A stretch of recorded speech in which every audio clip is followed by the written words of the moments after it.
It's a fucking people game. It's all about the people. People first, because when we are not focusing on the people, then numbers went down. Not short-wise, but when people are not happy here, I can timer after 4 weeks, the numbers went down. And now, your podcast hosts, Andre and Christian.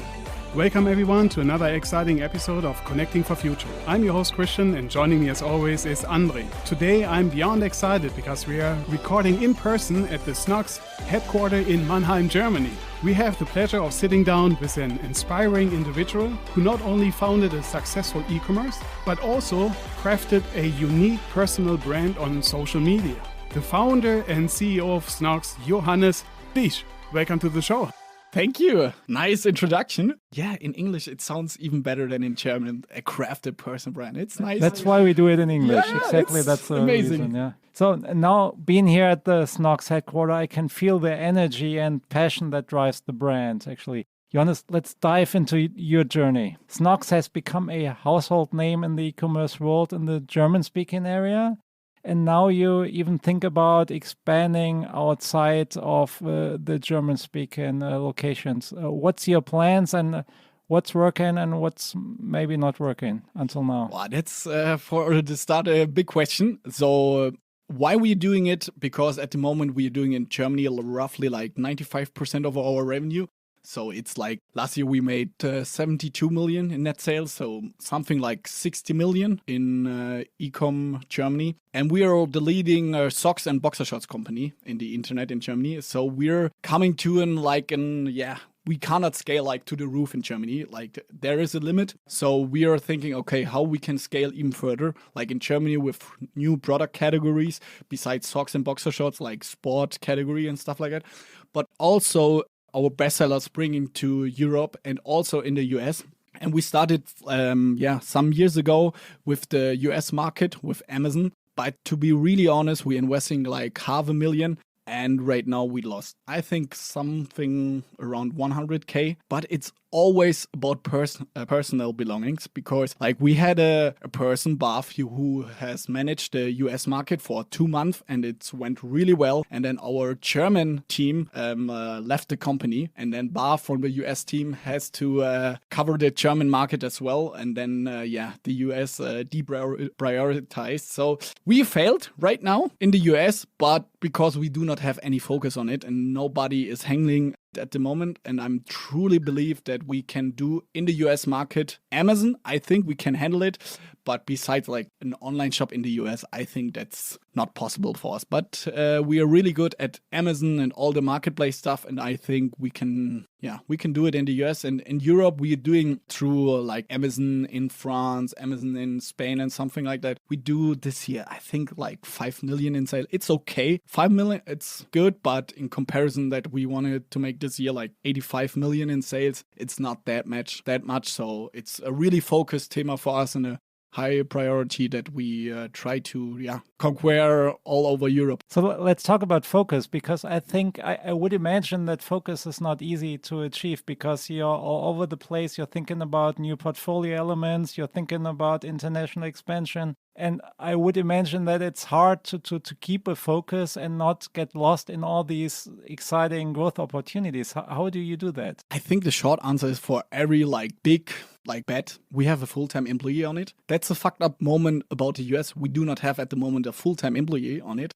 So it's not working. Okay. So that's the short answer. I think for smaller businesses, I think there is a good opportunity that you say, okay, one day per week, I really focusing on several projects. For example, like 1 year ago when ChatGPT and all the AI stuff had come to Germany all over the world, I knew, okay, me as a CEO of a e-commerce digital business, I have to be really into AI. And first, every Friday, I really focusing on it to learn AI stuff. And then after 4 weeks, I felt, okay, I'm a person, I got a lot of energy to work and partner with somebody else. So I hired a full-time employee, a really like freak. Leon is a full-time employee in AI. He started like last year in March or April when like ChatGPT and all this stuff is coming. And he was sitting for 1 year right next to my table. So every morning I have like half an hour with him. Okay, what's new in the AI world? So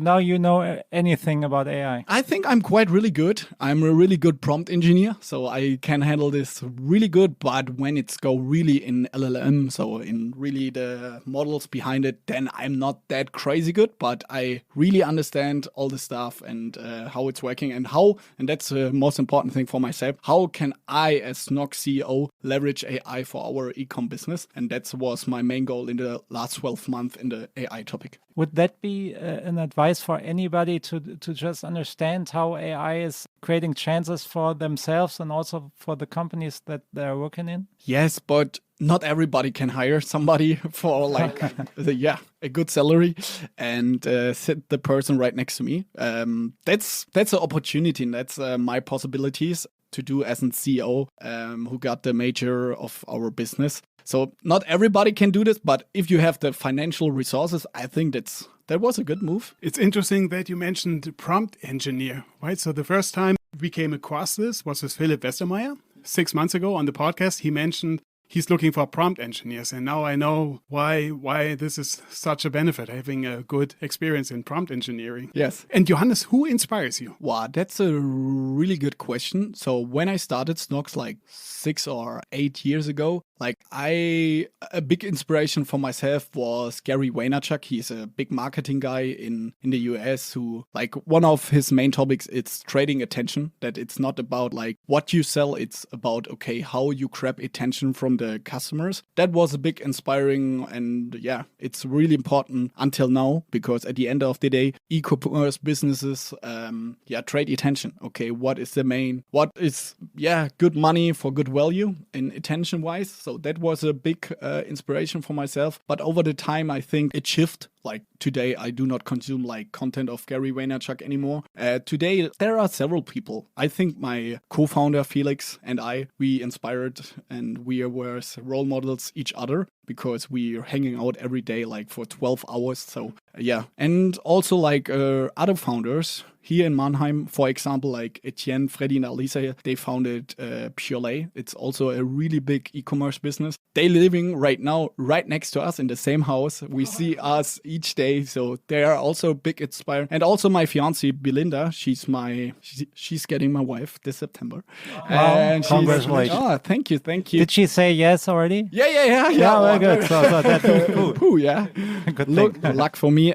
She's also inspiring me, especially to become a better CEO, become more human, become more empathic, and be a good leader. I think she's my biggest inspiration for that. Incredible. And you not only founded a very successful brand, but also you built your personal brand on social media. When did you start building your own brand? And are you also working by yourself on building your brand, or do you got like a team who's working on this? Personal branding got very important for us in the first days, because we are selling socks. It's really boring. And like I said, Gary Vaynerchuk inspires me a lot. And he was talking about, okay, 2016 when we started, you have to do like content marketing. You have to produce content all over your product. And let's see our product, like socks. When we do like their content marketing, it's to talk about feet, and nobody wants to talk about this. So in these days, also Höhle der Löwen, it's Shark Tank in the US. In Germany, it's Höhle der Löwen, got really big. Like every Monday or Tuesday, like 2 to 5 million people in Germany look at television show where it's about startups. Felix and I, so we as two founders, we have been only 2 people back then. We was talking to each other, okay, how we can do content marketing about our products. And then we got like the aha moment, like it's not about our like products. It's about, okay, the 2 cousins they hate their jobs. They build up a startup besides their main job or besides their working at a bank. Let's film or document about this. How is our journey over the time? In the first 2 to 3 years, we did it first on Facebook. Every Monday, I did a update, SNOCKS News was it? And I told the people, okay, what's new in our startup world? What happened? What products we launched? We do not successful at the moment. And then we switched over to Instagram. And for 2 or 3 years, years, it was not that crazy successful. We did it besides our like being a startup entrepreneur. It was okay. It was good to like all our family and friends know, okay, what's happening at SNOCKS, but it was not a business case or like that we got really huge reach. And then I saw LinkedIn popping up in the US. And then I saw, okay, I think there is really good attention for low price. And then a really good friend of mine, fun fact, he got today 30. So I texted him, okay, Ollie. Oh, we are old, Christian. Wow. I texted him, okay, Ollie, I got a stupid idea. Can you handle my LinkedIn account? Can you every day, I think you got 20 or 50, you can add like connections. And I was, okay, Ollie, can you do every day just for half an hour, add as many people as we can do? And I posted. And we did it for 2 or 3 months and it went crazy. And then we posted and at the first time 1 or 2 times a week. And then we increased it. And yeah, later on, Ollie is a full-time employee kind of for us. He's managing my whole account. I do not use LinkedIn by myself. He's managing all this stuff. And so like I want to mention, like we did personal branded before. It's got really huge in Germany where everybody is like right now really strategic. We did it because we can't do marketing about our products. That was the reason why we started it. But the first 3 years it was fucked up. It's not working really. But it was quite a fun because our family see the content and say, oh, cool, what's happening out there? And when LinkedIn came into Germany, that was a point where like me as a person, as a personal brand went like crazy and like, got mainstream kind of things. And yeah, the last 12 months were crazy. I never expected that me as a person got so famous. And to be really honest, I'm struggling with that because I never want to be a famous person. I love my job as a CEO and stuff like that. And I see a lot of opportunities to be like, have a big network and stuff like that. But I do not feel comfortable when people are coming over the street and want to make photos with me. And so that's not what makes me really happy, but that's part of the game. So where would you think, is LinkedIn still the place to be? As a like business personal brand, for sure. It's so easy right now with AI. There are good GPTs. We also built one. You can easily build or create a LinkedIn post in 5 minutes and post it just with a picture. It's really, really good at the moment. But we also got a big consultants business. And then when we like ask our new clients and new customers of our B2B consulting, where do you know us from? And more than 50% of the people say we knew you, Johannes Kliesch, or like Romy Riffel and the consultant business through our own podcast. So we see it that like LinkedIn, it's a really good like first touch point. And I saw you on LinkedIn and stuff like that. That was a nice post. But to build a really community or a relationship to your opponents or to your community, the podcast is the best thing you can do right now. And our podcast, it's not crazy big. We got 5,000 to 10,000 listeners every episode. It's okay, but it's not crazy. But like the value of these 10,000 people, it's crazy. We made millions through them. So we are old, Christian, but we do the right thing. Yes.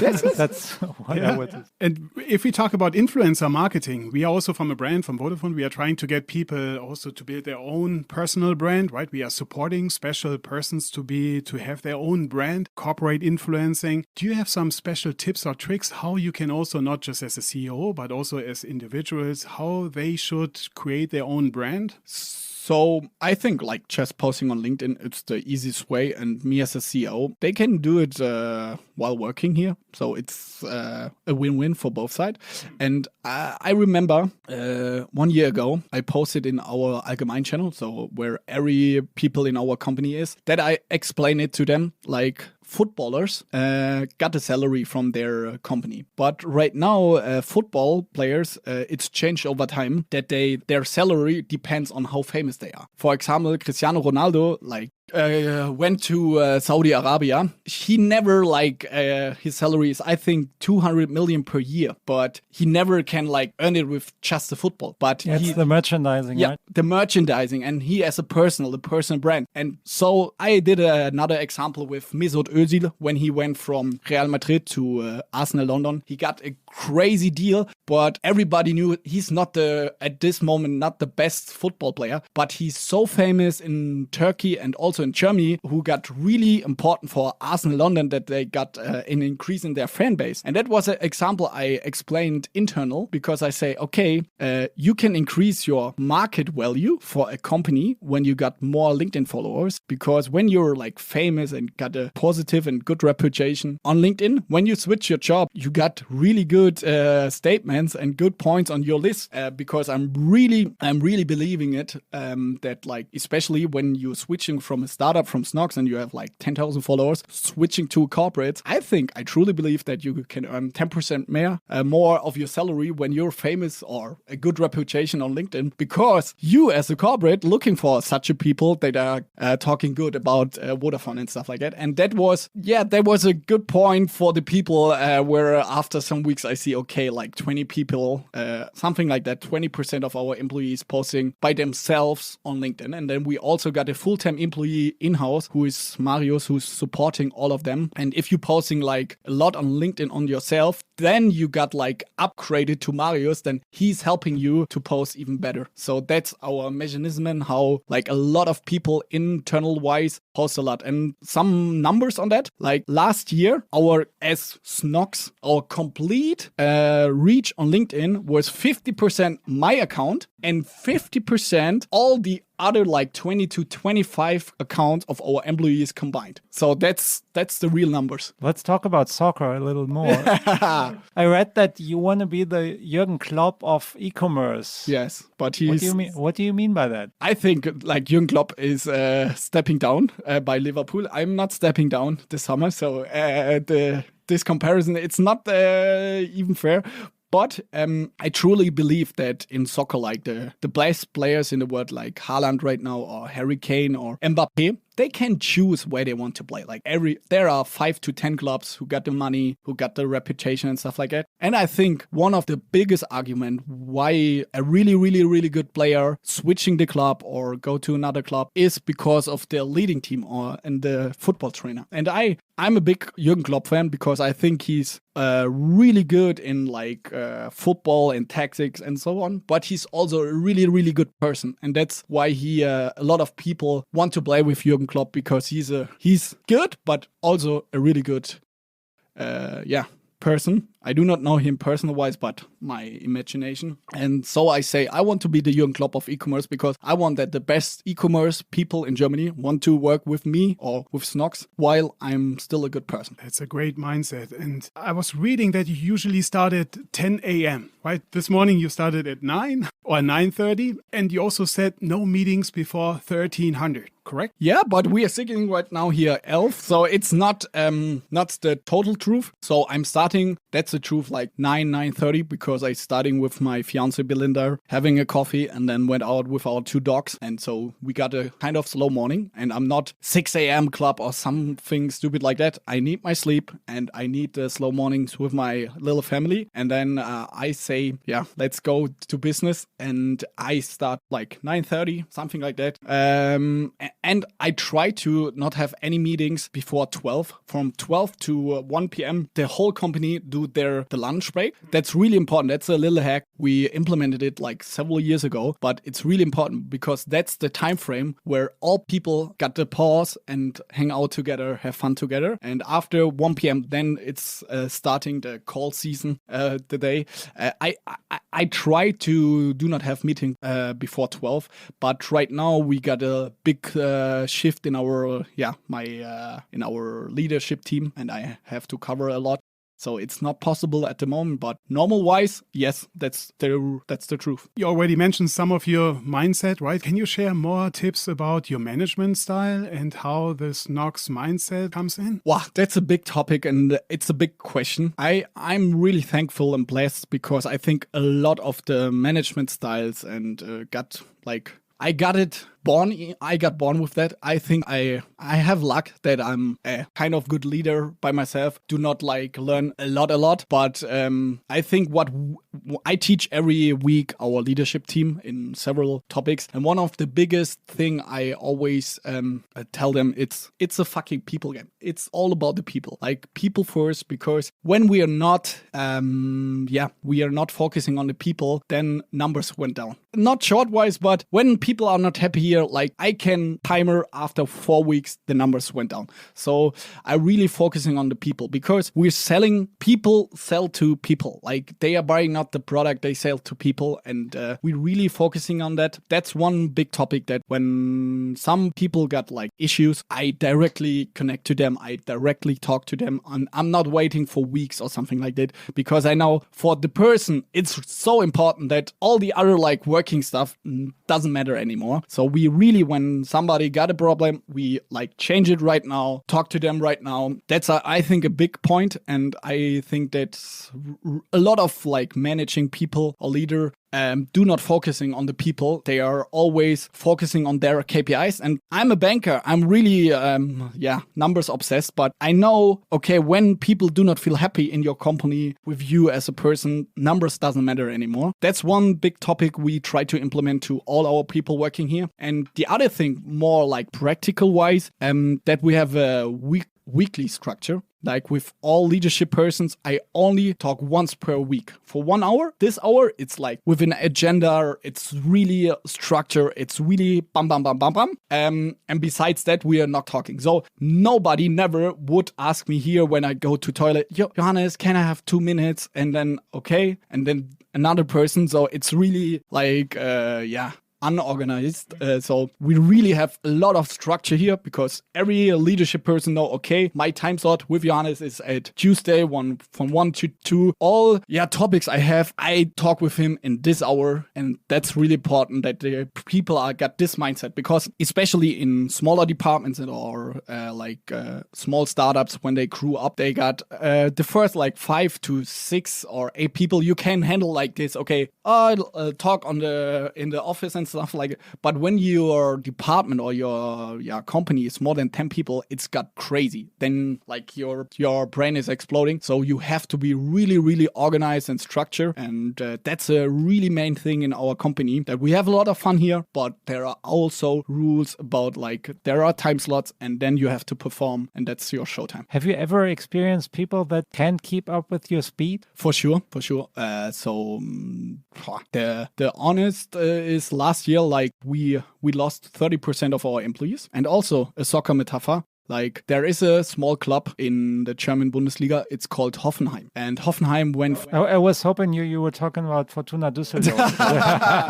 I got not the numbers about Fortuna Düsseldorf, maybe next time. But Hoffenheim went from the third or Regionalliga, so that's the fourth Liga in Germany, to the Bundesliga in 4 years. Like they got upgraded. I do not know the exactly English name. Every year they got like first, and then they got up in the Liga. And then I told my team internal how many people got from the Kader, also of the team of Hoffenheim, in the third Liga. How many people got in the first team of Hoffenheim? How many do you think? Christian, you're the soccer expert. Come on.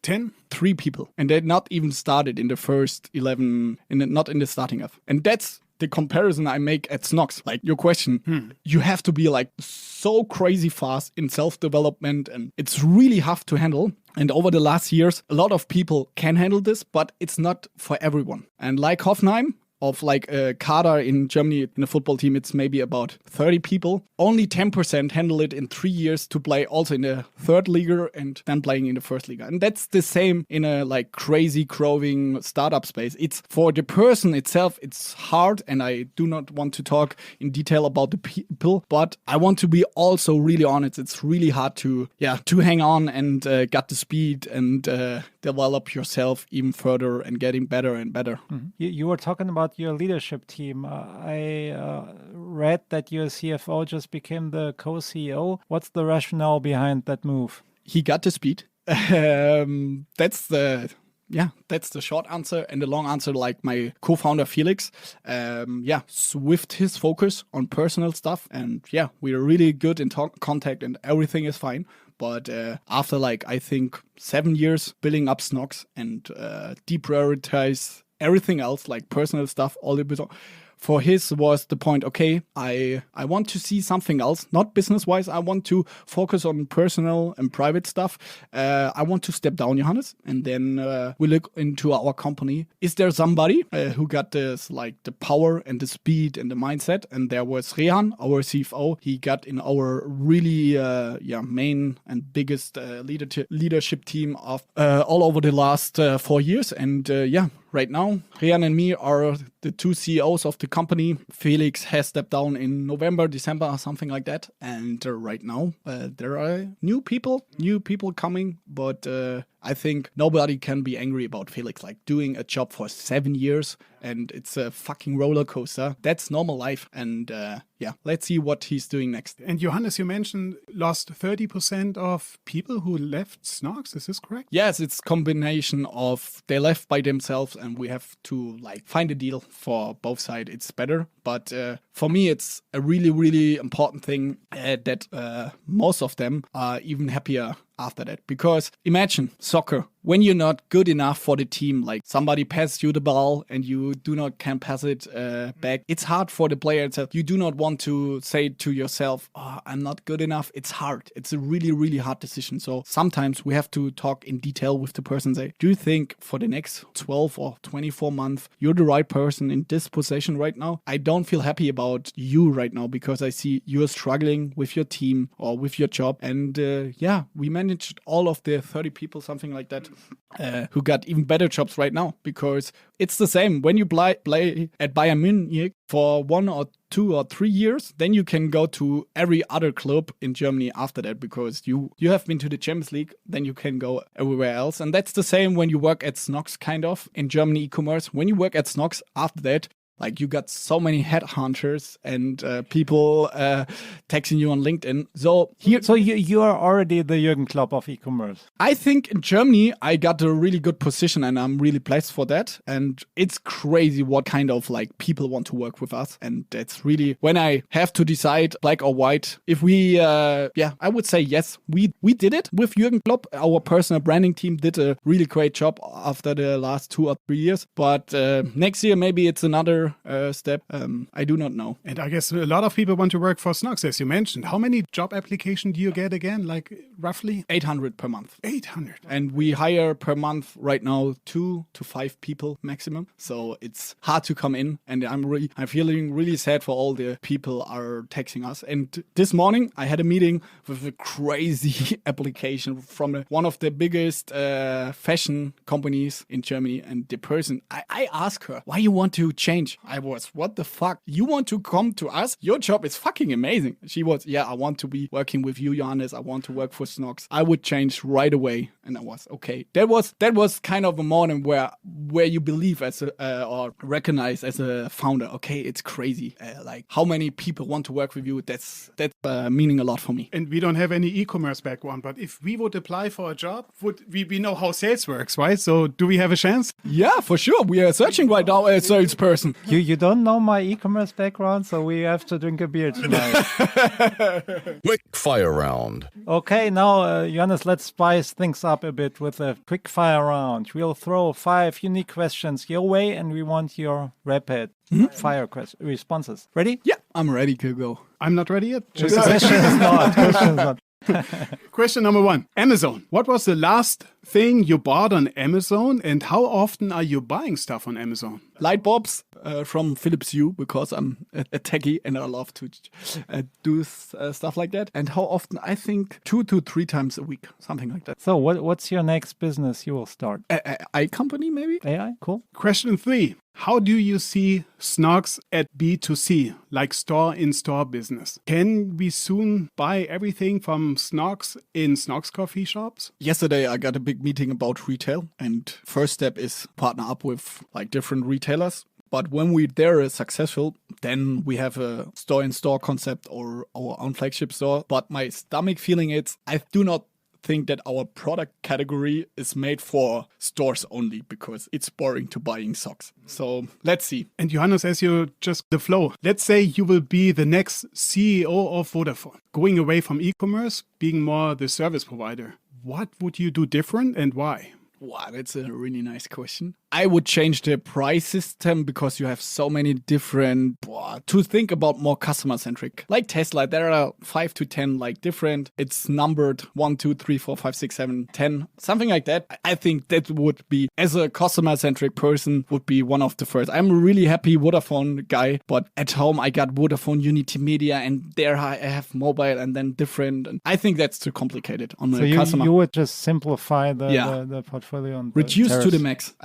For example, at SNOCKS, I handed over the product team 8 weeks ago. I'm the boss right now for all our products. And one of the first things I did, I cut a third of all our SKUs of our products because a customer do not understand what's the difference in our way between Norweger Socke and Wollsocke. For a customer, it's a warm socks for the winter. We need one socks, done. Not 3 different because a little bit nobody cares. Especially in the internet, nobody can see the difference in material and fabrics and stuff like that. So I'm a true believer of simplicity, reduced to the max. And I think all the mobile provider and it's horrible. Like every year you got a big new marketing campaign and then there are new ways of talking about your newest, nicest product. And me as a customer, it's the same shit like every day, every year. So we have something to think about, Christian, I'd say. Johannes, finally, if you had to give one piece of advice to future leaders, what would that be? Focusing on the people you're working with. Wise words, Johannes. Thank you so much for joining us today and shedding light on the incredible SNOCKS e-commerce business. Thank you guys for coming over. Thank you for joining us on Connecting for Future. To our listeners, don't forget to check out SNOCKS for the latest in stylish sock innovations. Until next time, stay stylish and keep stepping into the future. And just one more. I read that socks are not even the main category. Yeah, it's women's underwear, right? Nee, men's underwear It's got the men's biggest, underwear. then Okay. socks, and then women. But also sport, it's getting bigger. So let's see. When we are talking 1 year, maybe sports is bigger than just the socks. Exciting times ahead. Yeah, and my wife got up this morning. She said, if you go to SNOCKS, I want something. Doesn't matter how much you have to spend. Bring me something. Nice. Okay. Bye-bye, guys. Bye.